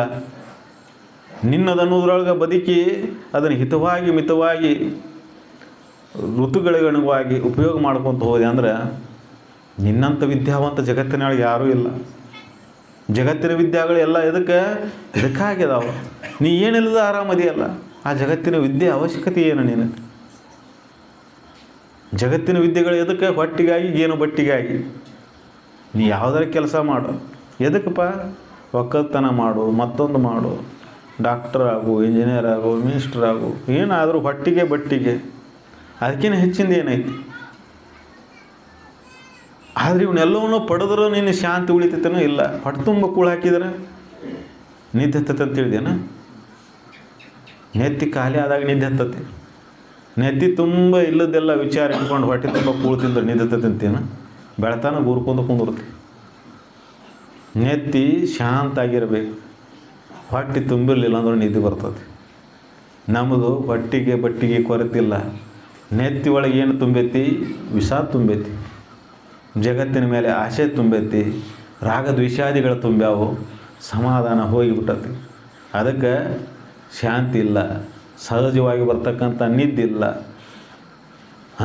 ಅದಕ್ಕೆ ಏನಾಗೈತಿ? ದುರ್ಬಲರಾಗ್ಕೊಂತ ಹೊಂಟೇವೆ ನಾವು. ಎಷ್ಟು ದುರ್ಬಲರಾಗ್ಯಾವ ಅಂದ್ರೆ ನಮ್ಮ ಮೇಲೆ ನಮಗೆ ನಂಬಿಕಿಲ್ಲ. ಅದಕ್ಕೆ ನಾವು ಎತ್ತಿಟ್ಟಂಥ ಕಲ್ಲು, ಕಟ್ಟಿಗೆ, ಹಿತ್ತಾಳೆ, ತಾಮ್ರ, ಕಂಚು ಇವನೇನು ಜಗಲಿ ತುಂಬ ಇಟ್ಟಿರ್ತೀವಿ ನೋಡಿರಿ. ಮುಂಜಾನೆ ಎದ್ದು ನಾವು ಏನಾರ ಬಂದು ಹೇಳಿದ್ನಂದ್ರೆ ಅದನ್ನು ಮಾಡೋದು. ಟಿವಿಯಾಗ ಬಂದು ಹೇಳಿದ್ನಂದ್ರೆ ಎಷ್ಟೊಂದು ಕೆಳಮಟ್ಟಕ್ಕೆ ಹೋಗ್ಯವು ನಾವು. ಅಂದ್ರೆ ಸದ್ಗುರು ಹೇಳಿದಂಥ ವಚನಗಳನ್ನು ಬಿಟ್ಟೆವು. ಅದು ಉದ್ಧಾರ ಮಾಡ್ತೈತಿ. ಜೀವನದ ಯಾವ ಅವಶ್ಯಕತೆಗಳು ಇಲ್ಲಿವು. ಆ ದೇವಾನ ದೇವತೆಗಳನ್ನ ನಿನ್ನನ್ನು ಹುಡ್ಕೊಂಡು ಬರ್ತಾವೆ. ನೀನು ಹುಡ್ಕೊಂಡು ಅವ್ನು ಹುಡ್ಕೊಂಡು ಹೋಗೋದು ಬೇಕಾಗಿಲ್ಲ. ಹಳ್ಳಿ ಮರದಾಗದಾನ, ಆ ಮರದಾಗದಾನ ಹೋಗಿ ಸುತ್ತಾಡ್ತಿರಲ್ಲ. ಇದು ಯಾವುದರ ಅವಶ್ಯಕತೆ ಇಲ್ಲ. ನೀವು ಧರ್ಮದಂತ ನಡೆದ್ರೆ ಅವ ನಿನ್ನನ್ನು ಹುಡ್ಕೊಂಡು ಬರ್ತಾವೆ. ಇಲ್ಲೊಬ್ಬ ಧರ್ಮಾತ್ಮದಾನ, ಅವನು ಬೆಟ್ಟೆ ಅವನು ಬಾ ಅಂತೇಳಿ. ನೀನು ಅಧರ್ಮದಿಂದ ನಡೆದ್ರೆ ನೀ ಬಂದರೂ ಓಡಿ ಹೋಗ್ಕಾವು. ಅದಕ್ಕೆ ಧರ್ಮದಂತೆ ನಡಿ. ಧರ್ಮದಂತೆ ನಡೆದಾಗ ಈ ಜೀವನ ಸಾರ್ಥಕ ಆಕತಿ. ಅದಕ್ಕೆ ಅವರು ಲೌಕಿಕ ಪಾರಮಾರ್ಥವನ್ನು ಎರಡು ಒಂದು ಬಿಟ್ಟು ಮತ್ತೊಂದು ಇಲ್ಲ. ಲೌಕಿಕದೊಳಗೆ ಪಾರಮಾರ್ಥ ಇರಲಿಲ್ಲ ಅಂದ್ರೆ ಆ ಜೀವನನ ವ್ಯರ್ಥಕತಿ. ಪಾರಮಾರ್ಥವನ್ನು ಲೌಕಿಕದಲ್ಲಿ ಅಳವಡಿಸ್ಕೊಂಡಾಗ ಆ ಜೀವನ ಶ್ರೇಷ್ಠ ಆಕತಿ. ಅದಕ್ಕೆ ಅಂಥ ಶ್ರೇಷ್ಠ ಸತ್ಪುರುಷರನ್ನು ನೆನಿತೀವಿ ನಾವು. ಆಗಲ್ಲೇ ಬಸವಣ್ಣ ಹೇಳುವಾಗ ಹೇಳಿದ್ನಲ್ಲ, ನಮ್ಮ ಅಜ್ಜ ನಮ್ಮ ಮುತ್ತಜ್ಜನು ಯಾರು ನೆನೆಯೋದಿಲ್ಲ ಅಂತೇಳಿ. ಹಂಗೆ ನಿನ್ನೂ ಯಾರು ನೆನೆಯೋದಿಲ್ಲ. ನೀನು ಈ ಜೀವನವನ್ನು ಇನ್ನೊಬ್ಬರಿಗೆ ಅನುಕೂಲಕ್ಕಾಗಿ ಬದುಕು ಕನಿಷ್ಠ ನೆನೀತಾರೆ ಒಂದು 4 ಮಂದಿರ. ನೀನು ಹೆಂಡತಿ ಮಕ್ಕಳು ಸಂಸಾರ ಅಂತ ಇಷ್ಟಕ್ಕೆ ಸೀಮಿತಗೊಳಿಸ್ಕೊಂಡೆ ಅಂದರೆ ಇವರಿಗಾಗಿ ಇನ್ನೊಬ್ರಿಗೆ ಕಷ್ಟ ಕೊಟ್ಟೆ ಅಂದ್ರೆ ಅವರೆಲ್ಲ ಬೇಯ್ತಾರೆ. ಇವ್ರು ನೆನೆಸ್ತಾರೆ ಅಂತ ಹೇಳಿದೇನು, ಇವರು ಬೇಯಾರ. ಮತ್ತು ಇನ್ನಟ್ಟು ಮಾಡಿಡಲಿಲ್ಲ ಅಂತೇಳಿ. ಎಷ್ಟು ಮಾಡಿಟ್ರು ಕಡಿಮೆನ ಜಗತ್ತಿನೊಳಗೆ. ಮತ್ತೆ ಕೊರತೆನ ಅನಿಸ್ತತಿ ಮನುಷ್ಯನಿಗೆ, ಎಷ್ಟಿದ್ರೂ ಮತ್ತೆ ಕೊರತೆ ಅನಿಸೋದ. ಯಾಕಂದ್ರೆ ಆಸೆ ಮುಗುದಿಲ್ಲ. ಅದಕ್ಕೆ ಆ ಆಸೆಗೆ ಅಂತ ಹಾಡಬೇಕಂದ್ರೆ ಈ ಸದ್ವಿಚಾರದಿಂದ ಸಾಧ್ಯ ಐತಿ. ಅದಕ್ಕೆ ಈ ಸತ್ಸಂಗ ಏನೈತೆ ಭಾಳ ಮಹತ್ವದ್ದೈತೆ. ಅದು ಇದನ್ನು ಕೇಳಿ ನೋಡಿ ತಿಳಿದವನ ಬಲ್ಲ. ಇದು ಅಗಾಧವಾದ ಪರಿಣಾಮ ಬೀರ್ತತಿ. ಅಂತಃಕರಣದಲ್ಲಿ ಅಗಾಧವಾದ ಶಾಂತಿಯನ್ನು ಹುಟ್ಟಾಗ್ತತಿ. ಜಗತ್ತಿನೊಳಗೆ ಏನು ಬೇಕಂತ ಓಡಾಡ್ತತ್ತಲ್ಲ ಈ ಮನಸ್ಸು, ಇದನ್ನು ನಿಯಂತ್ರಣಕ್ಕೆ ತೊಗೊಂಬರ್ತತಿ. ಈ ಮನಸ್ಸಿನ ನಿಯಂತ್ರಣ ಮಾಡೋದು ಭಾಳ ಕಠಿಣ ಐತಿ. ಎಂತೆಂಥರ ಲಗಾಟ ಓಡಿಸ್ತತವು. ಒಮ್ಮೆ ರಾಗದ್ವೇಷಾದಿಗಳು ಅಂತಃಕರಣದ ತುಂಬಿಕೊಂಡು ಅಂದ್ರೆ ಯಾವುದರ ಮೇಲೂ ನಿರ್ಬಂಧ ಇರೋದಿಲ್ಲ. ಅದು ಮನಸ್ಸಿಚ್ಚೆ ಓಡಾಡೋಕ್ಕೆ ಶುರು ಮಾಡಿಬಿಡ್ತತಿ. ಹೆಂಗಾರ ಮಾಡೋಕ್ಕೆ ಶುರು ಮಾಡ್ತತಿ. ಅದಕ್ಕೆ ಅದರ ಕೈಯಾಗ ನೀವು ಬದುಕಬೇಡ್ರಿ, ಅದನ್ನು ನೀವು ಕೈಯಾಗ ಇಟ್ಕೋರಿ. ಅದಕ್ಕೆ ವಿವೇಕ ಅಂತಾರೆ. ಆ ವಿವೇಕವನ್ನು ಜಾಗ್ರ ಮಾಡ್ಕೋರಿ. ಏನು ಮಾಡಾಕತ್ತೈತಿ ಇದು ಕೋಡಿ ಮನಸ್ಸು? ಇದ್ಯಾಕೆ ಹಿಂಗೆ ಮಾಡಾಕತ್ತೈತಿ? ಅಣ್ಣಗೆ ಮೋಸ ಮಾಡ ಅಂತ ಹೇಳ್ತತಿ, ತಮ್ಮಗೆ ಮೋಸ ಮಾಡ ಅಂತ ಹೇಳ್ತತಿ. ಅದಕ್ಕೆ ಮಕ್ಕಳಿಗೆ ಸಲುವಾಗಿ ತಂದೆ ತಾಯಿಗೆ ಮೋಸ ಮಾಡ್ತತಿ. ಎದಕ್ಕೆ? ತನ್ನ ಚಟಾದಿಗಳಿಗಾಗಿ. ಯಾಕಂದ್ರೆ ಕಲಿತು ಬಿಟ್ಟತಿ ಇದು. ಅದಕ್ಕೆ ಸ್ವಲ್ಪ ವಿಚಾರ ಮಾಡಿ ನೋಡು. ಇದರೊಳಗೆ ನೀವು ಹೊತ್ಕೊಂಡು ಹೋಗೋದೇನಿಲ್ಲ. ಆದರೆ ನೀವು ಮಾಡತಕ್ಕಂಥ ಕರ್ಮದ ಫಲಗಳನ್ನು ಹೊತ್ಕೊಂಡು ಹೋಗಿ. ಅದಕ್ಕೆ ಇನ್ನೊಬ್ಬರಿಗಾಗಿ ನೀನು ಯಾವತ್ತೂ ಹೆಜ್ಜೆ ಇಡಕ್ಕೆ ಹೋಗ್ಬೇಡ. ಗಂಡ ಹೆಂಡತಿ ಮಕ್ಕಳು ಸಂಸಾರ ಅಂತ ಇದಕ್ಕೆ ಬಿದ್ದು ಇನ್ನೊಬ್ರಿಗೆ ಸುಳ್ಳು ಹೇಳಿ, ಇನ್ನೊಬ್ರಿಗೆ ವಂಚನೆ ಮಾಡಿ, ಇನ್ನೊಬ್ರಿಗೆ ಮೋಸ ಮಾಡಿ ಹಂಗೆ ಬದುಕುವುದನ್ನು ಇವತ್ತಿನಿಂದ ಬಿಟ್ಟು ಬಿಡು. ಅದರಿಂದ ಕಟ್ಟಿಟ್ಟ ಬುತ್ತಿ ಅದು. ನೀ ಏನು ಕರ್ಮಗಳನ್ನು ಮಾಡಿರ್ತಿ ಆ ಕರ್ಮದ ಫಲ ನೀನು ಭೋಗಿಸ್ತಿ, ಅದನ್ನು ಅನುಭವಿಸ್ತಾರೋ ಭೋಗಿಸ್ತಾನೆ ಕಡೆಗೆ. ಪಾಪದ ಕರ್ಮ ಫಲ ಯಾವಾಗ ಮತ್ತು ಪಾಪದ ಕರ್ಮದಿಂದ ಬರ್ತಕ್ಕಂಥ ಫಲ ಮತ್ತದು ಪಾಪಕ್ಕೆ ಗುರಿ ಮಾಡ್ತತಿ. ಪುಣ್ಯ ಕರ್ಮಗಳನ್ನು ಮಾಡ್ಕೊತ ಹೋಗು, ಮತ್ತು ಪುಣ್ಯ ವೃದ್ಧಿ ಹಾಕ್ಕೊತ ಹೋಗತಿ. ಮತ್ತೊಂದು ಪುಣ್ಯವನ್ನು ಮಾಡಾಕಸ್ತತಿ. ಆ ಪುಣ್ಯ ವೃದ್ಧಿ ಆಗಿ ಏನಾಕತಿ, ಇಂಥ ಸತ್ಸಂಗದೊಳಗೆ ಬಂದು ಕುಂದ್ರಾಕಸ್ತತಿ. ಪಾಪದ ಕೂಡ ತುಂಬಿದೊಳಗೆ ಇಂಥ ಸತ್ಸಂಗಕ್ಕೆ ಬರಕ್ಕೆ ಹಚ್ಚೋದಿಲ್ಲ. ಇಂಥ ಸದ್ವಿಚಾರದ ಈ ಸತ್ಸಂಗದೊಳಗಿದ್ರು ಕೇಳಕ್ಕೆ ಹಚ್ಚೋದಿಲ್ಲ. ಮತ್ತು ಮನಸ್ಸದು ಮತ್ತೆ ಯಾರೇನೇ ಹೇಳ್ಕೊಂಡು ಹೋಗ್ತದ. ಅಲ್ಲಿ ಆಯ್ತು ಹೊಲದಾಗ ಅದನ್ನು ಬಿಟ್ಟು ಬಂದೇನೆ, ಇಲ್ಲಿ ಇದನ್ನು ಬಿಟ್ಟು ಬಂದೇನೆ ಹೇಳ್ಕೊಂಡು ಹೋಗ್ತತಿ ಮನಸ್ಸದು. ಯಾಕಂದ್ರೆ ಅಲ್ಲಿ ಅದ ಸಂಸ್ಕಾರ ಗಟ್ಟಿಯಾಗಿ ಕುಂತತಿ, ಇಲ್ಲಿ ಶರೀರ ಕುಂತತಿ, ಮನಸ್ಸು ಎಲ್ಲೂ ಹರಿದಾಡ್ತತಿ. ಅದಕ್ಕೆ ಆ ಮನಸ್ಸಿನ ನಿಯಂತ್ರಣ ಮಾಡೋದು ಭಾಳ ಕಠಿಣ ಐತಿ. ಜಗತ್ತಿನಾಗ ಎಲ್ಲವನ್ನೂ ನಿರ್ಬಂಧ ಮಾಡ್ಬೋದು. ಆದರೆ ಈ ಮನಸ್ಸನ್ನು ಗೆಲ್ಲೋದು ಭಾಳ ಕಠಿಣ ಐತಿ. ಅದಕ್ಕೆ ಅಂಥ ಮನಸ್ಸನ್ನು ಸಹಜವಾಗಿ ನಿನ್ನ ಅಧೀನದಾಗ ತೊಗೊಂಬರ್ಬೇಕಾಗಿತ್ತಂದ್ರೆ ನಿನ್ನಲ್ಲಿ ಆ ವಿವೇಕವನ್ನು ಜಾಗ್ರ ಮಾಡ್ಕೋ. ಸದಾ ಸಚ್ಚಿಂತನೆ ಮಾಡ್ಕೊತ ಯಾವುದು ಸರಿ ಯಾವುದು ತಪ್ಪು, ಯಾವುದನ್ನು ಮಾಡಬೇಕು ಯಾವುದನ್ನು ಮಾಡಬಾರ್ದು ಅಂತ ನಿರ್ಧಾರ ಮಾಡ್ಕೊತ ನಿನ್ನಷ್ಟಕ್ಕೆ ನೀನು ಅದನ್ನು ಒಂದು ನಿಯಮವನ್ನು ಹಾಕ್ಕೊತ ಬಂದಾಗ ಮನಸ್ಸನ್ನು ಅದರ ಆವೃತ್ತ ಬಿಟ್ಟು ಹೊರಗೆ ಹೋಗಲ್ದಂಗೆ ನೋಡ್ಕೋ.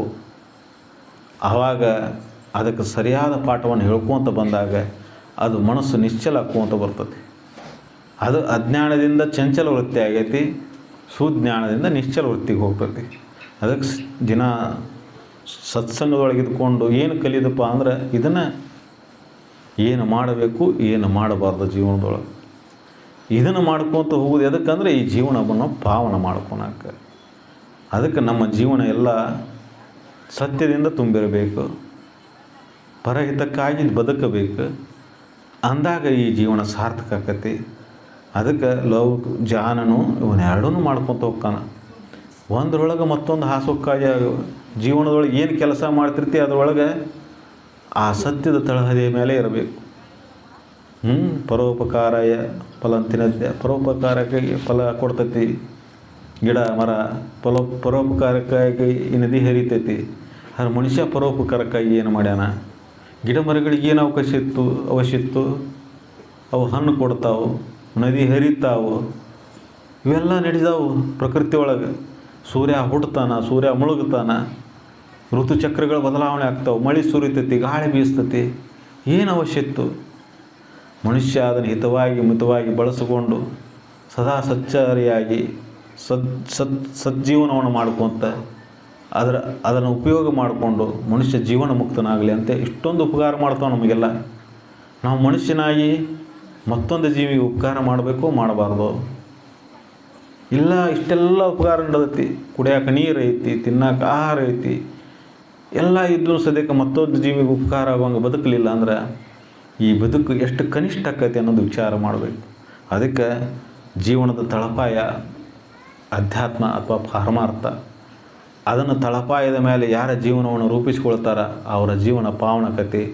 ಇಲ್ಲ ಅಂದ್ರೆ